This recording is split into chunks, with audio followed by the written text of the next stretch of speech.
അകത്തേക്ക് പോ. അത് നീ എന്തടി ചെയ്തേ? നിന്റെ അച്ഛനെ കുറിച്ച് നീ ഒരു നിമിഷമെങ്കിലും ആലോചിച്ചോ? തെറ്റ് എന്റെ ഭാഗത്തുണ്ട് ചേച്ചി.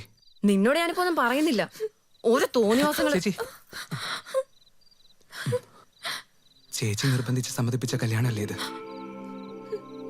അല്ലാതെ അവളുടെ ഇഷ്ടത്തിന് നടത്തുന്നൊന്നുമല്ലല്ലോ. ഇപ്പൊ തല്ലി സമ്മതിപ്പിക്കാനും നോക്കുകയാണോ? അവൾക്ക് ഇഷ്ടമല്ലാത്ത ഈ കല്യാണം നടക്കരുത്. കല്യാണത്തിന് തൊട്ടു മുമ്പ് ചെറുക്കൻ ഒളിച്ചോടി പോയെന്ന് മാത്രമേ നാളെ പുറത്തുള്ള ആളുകൾ പറയാൻ പാടുള്ളൂ. ഇവളുടെ അച്ഛനൊന്നും സംഭവിക്കില്ല. കൊണ്ടുപോയിക്കോ.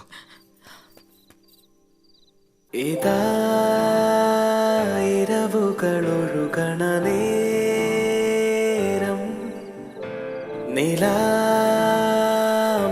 നിറവല്ലരി പ്രായം.